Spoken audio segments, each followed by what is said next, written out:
All right, welcome back to Access to Anyone. I'm your host, Michael Roderick, and we are here with Charles Muhlbauer, founder of SalesShare. Thanks so much for coming on the show, Charles. Thank you for having me. Yeah, so I always love to start with background, and what I'm most interested in is sort of the journey that brought you to the work that you're currently doing. So can you just give us kind of a little picture of how you got started and sort of what the shift was that moved you into the business that you now have? Would love to just start by digging into that. Sure. I am from a town called Lawrence in Long Island in Nassau County.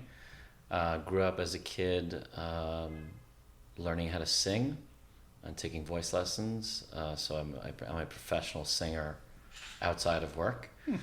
And after I graduated, while I was in college, I studied accounting because I had a very practical personality. Practical is maybe too practical. And then went into accounting for like 10 years. I got my CPA. And it took me a lot longer than others to realize what I should be doing and what I should not be doing. Mm-hmm. And then after 10 years, I ended up just leaving the entire field and joining a startup as a salesperson in the tech, the tech startup world. Yeah. And this was back in 2013. And never sold a thing prior. They took a chance on me for the reasons that I pitched them on. And I did that successfully for about 6.5 years at 2 different tech startup companies. And during that time frame, my colleagues would come to me and ask me for help. Can you take a look at can you review my call with me? Can we role play something? What do you think happened on this call that I missed? Negotiating. And so I figured maybe people would hire me to help them. So I started something called SalesShare probably about a year ago, and already started working with a number of tech companies who hire me to come in a couple of times a week and do one-on-one coaching with salespeople on their team. So that the goal is over time they become more self-aware self-aware with what they're doing on the phone, so they don't necessarily need me. Yeah, so that's what I'm doing right now. That's the very short version. Sure. Of how I got into it. A lot of interesting stories on the way as to how that happened. Yeah, I can imagine. But the singing thing is something that I've always done. It's still a good outlet for me, and I still do it on a professional level. So I'm very thankful. Fun. Yeah, I'm very That's thankful awesome. for that. What type of singing do you focus on? Sure, I do a lot of wedding singing. Okay. Yeah, so mainly during the procession while people are walking down the aisle. So it's more like a balladeer type of singing. Oh, interesting. Like Josh Groban-ish. Okay. Yeah. That's a lot of fun. A lot of slow songs, operatic style. Very I sing cool. during the procession, get paid, and then I leave. That's brilliant. So let's talk about sort of this transition and this particular process, because a lot of people end up in sales positions and they end up not doing very well because there really isn't much training that happens, or they're sort of very, very overwhelmed by that particular process. So do you feel like there was anything in your background as a CPA that helped you with this, or was it literally like you were just kind of going off of your instincts when you got into the tech space? There was zero. There was nothing about my background that helped me in any way. Actually, I had a lot of friends, Michael, and family that were like, Charles, what are you doing? You spent all this time taking the CPA exam. You spent 10 years of your life in accounting, and you're going to throw it all away? I was like, yeah, who cares? And it felt right, even though it was. It just felt right. And I knew that for some reason, Michael felt like I knew it would work out. I know it's a weird thing to say. But with that said, my first 6 months in sales, even though I had made some sales here and there, it was very difficult for me. And I wasn't succeeding. And I almost got fired. Oh, wow. Okay. Yeah, I was very close to getting fired, but the VP of sales at the time saw how hard I was working and how convinced I was that this is something I'm going to be good at, that he gave me long runway. It's interesting, and I'm sure this applies to a lot of roles, but in sales, when you're doing well, everyone sees how well you're doing. The numbers are transparent to everybody, so you cannot hide. Yeah. Which is a good thing. Yeah. I hid a lot in accounting. I hid behind things like, I don't have to do this, let somebody else do it, right? But in sales, you cannot hide. Everyone can see your numbers, and everyone can see how much you're making. Yeah. Right? Well, this is a good thing, though. It motivates you. Sure. And so, because of that, when you're in sales, let's say you're in sales and you're really, really hitting your numbers, you're like the king of the world. Nobody can tell you what to do. You come in late. Yeah. No one can say anything. But if you're not hitting your numbers, people see that you're in there day and night, your runway increases. Yeah. So my runway was long. After 6 months, I finally figured out how to sell. What does that mean? For the first 6 months, I realized I was so insecure about having my own voice and not relying on my own voice and not relying on being myself, that I was mimicking what everybody else was doing. People were asking questions. Oh, I should ask those questions, et cetera, et cetera, et cetera. So much so that I was trying to sell investors who would normally buy our product, and I was trying to sell those investors over the phone. And one investor was like, Charles, you're not listening to a word I'm saying. Aren't you in sales? And I was like, what's going on? I got trouble. And it's like, might sound very funny to you, because who has trouble listening to other people? But for me specifically, I was very weak at listening to people. And I remember I'd go to networking events and people would be talking and I'd just be looking somewhere else. That's great. That's really head, right? That's really interesting. No, it's fascinating. But then when I was required to sit and people, my colleagues would, tap me on the shoulder while I was on the phone. I'm like, no, you got to leave me alone. I'm concentrating on what this person has to say. And I finally became myself on the phone. Like if I wanted to make a stupid joke or talk about something that I thought was interesting that I saw the other day and be myself, finally my sales just completely took off. And yeah, most salespeople, it's a very famous statistic, like 57% of salespeople, I think it's in the United States, don't hit their quota. Yeah. It's for a lot of different reasons. You can be an amazing salesperson at one place, like the top, and then you go to another company and you're the bottom. Yeah. It has a lot to do with not just what you're selling, but it has a lot to do with the environment that you're selling in. You can work at a company and be really happy working there. You love the leadership. They're good mentors. They're challenging you. You have good relationships there. And then you go to a company whose culture is just not right for you. But it doesn't say anything about your skills. Yeah. It's like product market fit. Yeah. Right? You can have an amazing product, but you have to sell it to the right people. It has to be in the right place. Same thing with being a salesperson. Very interesting. That's kind of some of the things that I learned along the way. Yeah. So it sounds like a lot of what sort of came for you was this, first off, just sort of this realization that selling was really about you listening.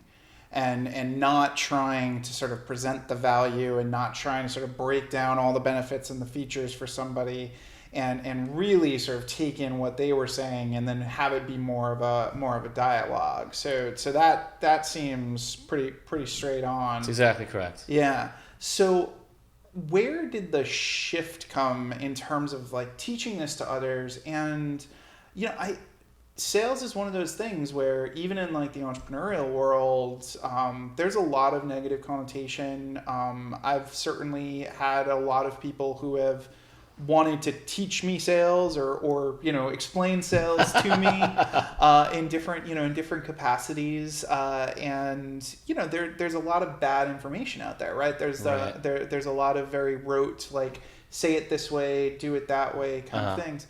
So where did you kind of find your spot in this market? Because there's a lot of folks who it's just seriously, I wouldn't have you coach me. Like, why? Kind of thing. So where did you find your space in this place? Because you don't strike me as the like selling yourself as some kind of guru, in the sales space. How do I strike you? You strike me as just like this easygoing, like I can help you out.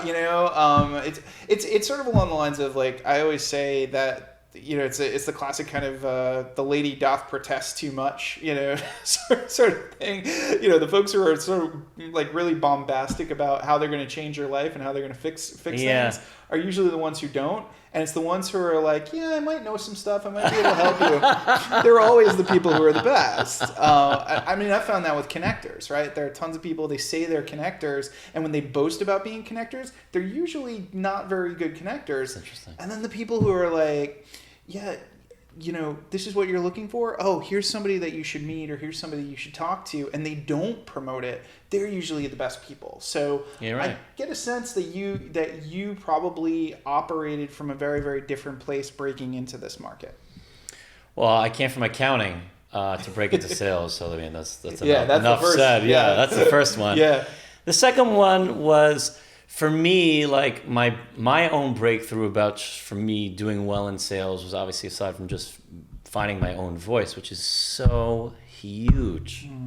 It's so huge because I coach salespeople, and I'm like, dude, you gotta relax.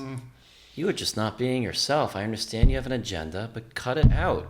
I understand it's important to have a framework. Like, I talk a lot about having a specific framework within sales, kind of like driving. Like, when you're driving, let's say you know where you're going, right? When you know where you're going, you can be present. Yeah. Right. You don't think about where you're going because you've been to this. When you've driven to your house so many times, you don't have to think about where you're going. Yeah. And you want to be the same way on a sales call. Like, you know where you want to take this person. You've done it so many times. You don't have to think about it so much, so you can be present on the road, present on the call. That's ultimately where we want to get to. Yeah. So that was like my own breakthrough. And then the second, I wouldn't call it a breakthrough, but the second thing is people kept coming to me for help, and I enjoyed helping them. Yeah. It was very meaningful to help somebody and see them accomplish what we've talked about. Implement what we've talked about on a call and see it working. I'll give you a quick story. I was doing a coaching session with somebody. And he was telling me, I'm in the middle of a sales process with this prospect, and I think I lost it. I said, what makes you think you lost it? He said, well, they're in the middle of a trial, and I didn't set the right expectations, and they were thinking they were going to get X, but meanwhile they didn't get X, they're getting Y, they're getting Z, and I think I just didn't set the expectations appropriately, and I think I'm going to lose it. So I said, okay, I have an idea. Let's pick up the phone, call your prospect. He's like, what should I say? Call them and tell them that you said just call them and tell them you're sorry for what happened. He's like, really? I'm like, yeah, no agenda, just call them. He's like, right now? Yeah. Gets the cell phone, calls the prospect. Hello? Hey, it's Dan over at XYZ company. Oh, hey, Dan, what's going on? He's like, I'm sorry to catch you off guard. Do you have a second? Yeah, well, sure, what's up? I just wanted to apologize. And the prospect's like, what do you mean, apologize for what? He's like, I know your trial is not going well, and it's really my fault. I didn't set the expectations appropriately, and I'm sorry it didn't go well. I'm happy to help you out. They're like, no, actually, it wasn't going well in the beginning, but now things have picked up, and I'm really glad you called because we really want to work with you. And he was like totally blown away. Yeah. Because he thought one thing, and I'm like, get that out of your head. Just call them and tell them you're sorry. Nothing's going to happen. What's going to happen? What do you have to lose? What are they going to not work? What are they going to not work with you? You already think they're not going to work with you. So call them and tell them you're sorry. See what happens. He turned around, ended up selling them. But I guess what I wanted to do with him was just like try to get out of your head and be yourself, be comfortable. Obviously, your goal is to hit a quota. Everyone knows that. It's not a secret. But don't always sound like you have an agenda. If they're fit for you, you only want to sell to people that are fit for you at the end of the day. Yeah. Right. So, I mean, there's a lot of stuff to unpack there. I'm sorry, I love it when there's a lot to unpack. Yeah. But, if you're out there and you're listening and you're thinking about this, that aspect of the story inside of your own head can be your worst enemy, right? This is somebody who basically thought, oh, I've lost it already. And that was a story inside of their head. They didn't actually test their assumption by talking to that person until you prompted them to do it.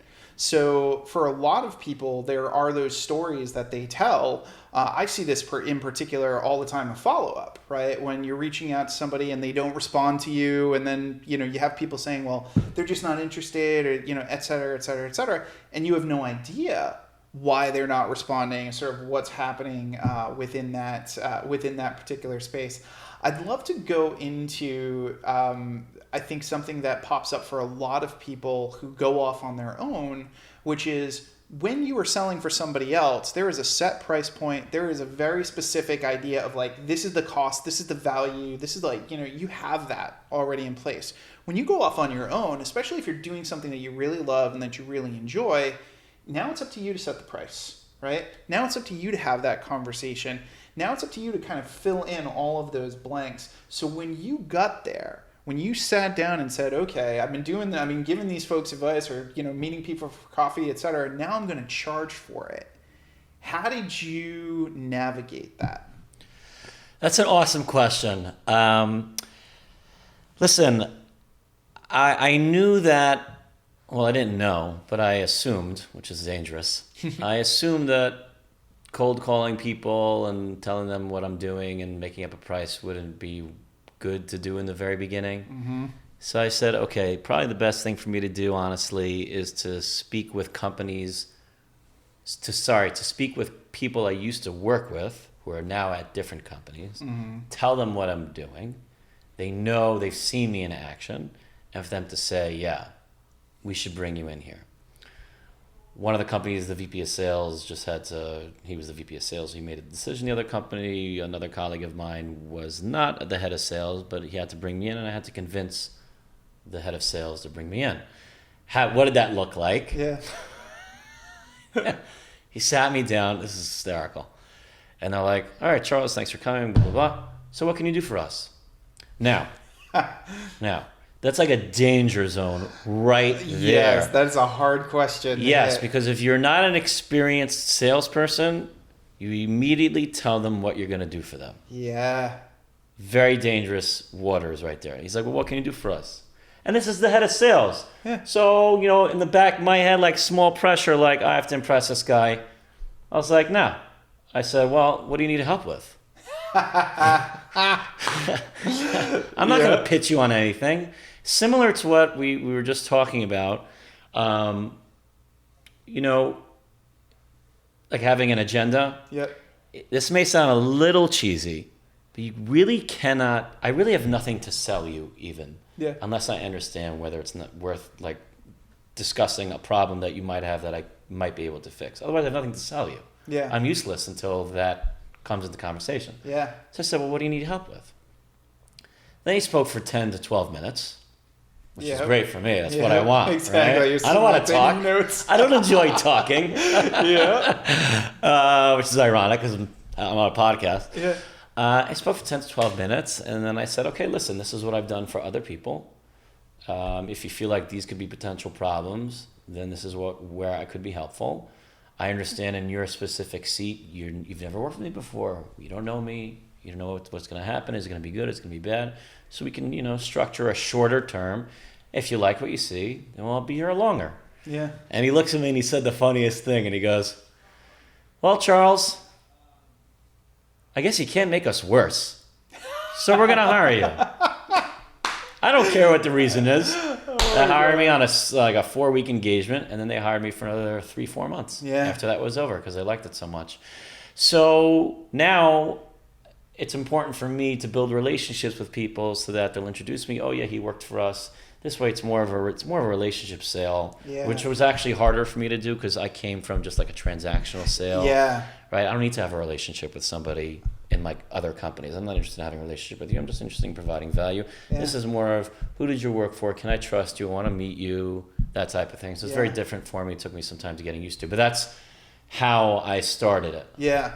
So let's actually talk about that aspect of relationship sales, because I think that that's a very different type of sale. A lot of people struggle with that. I struggle with it. Yeah. I think everybody has some aspect of like, I always say the communication is the very first thing we learn, but the one thing we never truly master. like we're always students of communication. We're always trying to figure out the best way to, get in touch and have conversations, etc. So even though you've had sort of your ups and downs on the relationship sales sort of side of things, I imagine you've probably identified certain things where you're like, I feel like this really works and this really works well. Anything pop to mind immediately as like, this has been a best practice for in me? Relationship sales specifically? Yeah. Yep. 2 bullet points. One is I'm still trying to figure it out. Yep. The other one is I realized, and what I'm about to say should be of no surprise to you. This is not groundbreaking, and this is probably most people's realization, is I am providing free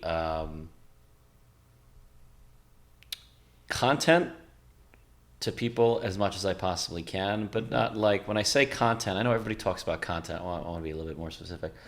I'm trying to provide the heads of sales that I'm connecting with valuable insights on what I'm finding from the coaching that I'm doing. It has nothing to do with, I'm not trying to sell you my coaching. Like, it's interesting. I do coaching with salespeople, and I'm finding that a lot of them having problems with A, B, and C. A lot of them are having problems or express things to me that they would never tell you. Yeah. You would never know. You're managing a salesperson who's not hitting their numbers, but you don't really know why he's not hitting their numbers, because they won't tell you certain things. They're telling me that stuff, and I can unravel that, right? Yeah. And that's what I tell them that I'm seeing. And then for VP of sales or head of sales that's resonating for, they're like, wow, that makes sense, because there are a number of people on my team, or enough people on my team. You have, the way it works is in sales, it's classic. You have your all-stars. All-stars are, I don't need to learn anything. I'm the king. Come in here. Do their jam. Let them do their jam. Then you got the B players who are like, they're hungry, but something is missing. They're not, something's preventing them from being the A player.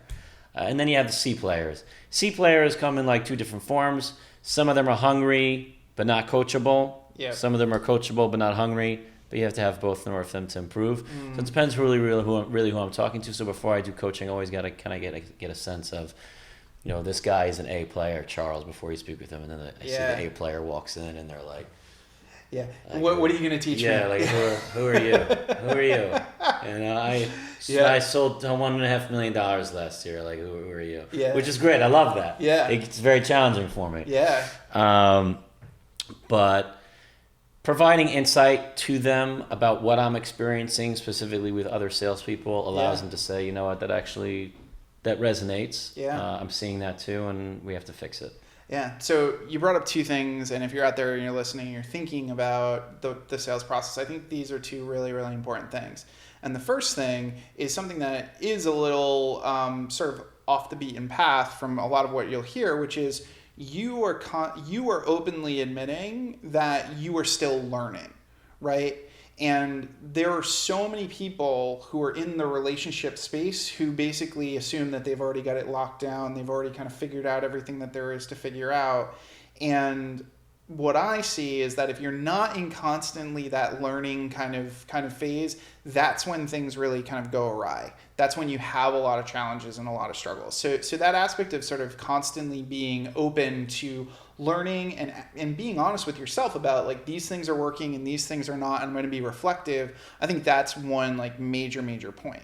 But the other major point is that everybody loves to find out something that seems hidden, right? So like, we click on links because of curiosity. We don't click on links because we care, what the dog did in the video. We click on the link because we're so damn curious about what the dog did in the video. Or we click on the link because we see that thing. And what you're doing for a lot of these people is you're crafting this element of curiosity where it's like, well, what is actually going on inside the heads of these salespeople that, I don't know about? Like, what's the secrets of the sale? What's the little black book of secrets of these, of these salespeople? what are they not telling you? That is a very, very compelling and attractive thing just from an influence kind of standpoint. So it would make perfect sense that somebody would want to have more conversations with you about what you're observing and what you're seeing. But the other really important point, if you're listening to this is huge in terms of basically getting people to understand your value. You're showing them your value, you're not telling them your value. So by showing them these insights, you're basically showing like you know your stuff, but you're not saying, hey, I could do this for your salesperson, I could do this for your sales. Like, you're showing it to them, which makes them want it, right? It makes them want it more.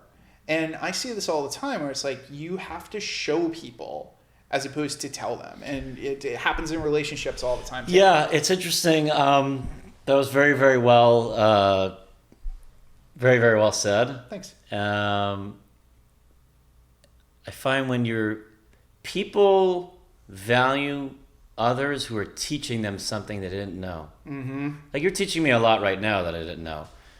And when you teach somebody something, they're like, oh, this guy knows what he's talking about, and I want to learn more from him. And then it evolves naturally. Yep. Right? Very quick story. Yeah. When I was in my early days in sales, I was prospecting, and a head of an investment firm said, yeah, I'd love to learn more. Meet me at 9 a.m. And I was so excited and so nervous. Mm-hmm. He's like, hey, show me what you got. Similar to the other story, but now I was a little less experienced. Yeah. Show me what you got. Cool. I sat down there, opened up my laptop, showed him the product. It took maybe like 15 minutes. Yep. Finished. I said, what do you think? You know what he said to me? I'll never forget this. Yeah. This is a really powerful guy. He said, Charles, you taught me nothing today. That is such a powerful thing. You're right. I am very sorry. Can I start again? Yeah. He said, yes, you can. I said, cool. The reason why we built this product is because we're finding that a lot of firms like yours who work with us express the following problems to us. They're having issues with X, Y, and Z. Does that surprise you? And he's like, no, it doesn't surprise me at all. And then he just talked about which one of those was most relevant to him, and they were having an intelligent conversation. Yeah. I never forgot that. Yeah. I'm like, if you teach somebody something, or like to give them an insight they haven't thought of, or talk about a problem that they know is a problem, but they're not really talking about it that much. Yep. They value you, and then they want to talk more. Exactly, and it keeps the conversation going. And this could keep going, but we are starting to run short on time. So first, I have two questions that I have one question I ask every single guest, and I have one question I ask right before. The one question I ask right before is: people are listening. They're super excited. They want to talk to you. They want to have a conversation with you. Where do they go? What do they do? Sure, you can find me on my website at salesshare.net. Nice. Or you can find me on LinkedIn, Charles Muhlbauer, Muhlbauer. You can direct message me on LinkedIn, and I'm happy to chat. Perfect. And the name of the show, as you know, is called Access to Anyone. So the question we ask every single guest is: if you could have access to anyone, got a chance to sit down with anyone that you like, they have to be living. Oh, they have to be living. Yep. Who would that one person be? That's a tough question. Yep. Oh my God, I hate this.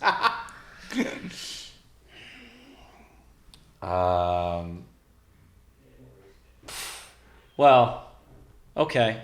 I mean, I did not expect this question. That's probably why you ask it. I just bought a book it's brand new, called What It Takes by Steven Schwartzman, founder of Blackstone. Yep. And I actually bumped into him on the street once, but he was someone I always wanted to talk to. Nice. Because he started to start that whole thing. I think maybe 37 or 38 years old. Yeah. He must have gone through a lot of like scary failures. And a lot of ups like, and downs, right? Yeah, so that's somebody I'd want to have a chat with. Awesome. So folks, if you and Steven are hanging out, Charles would love to talk to you. So reach out and see what we can make happen. But Charles, thank you so much for coming on the show. Thank you. This was great. An absolute blast. And we will talk to all of you next week on Access to Anyone. Talk to you next time.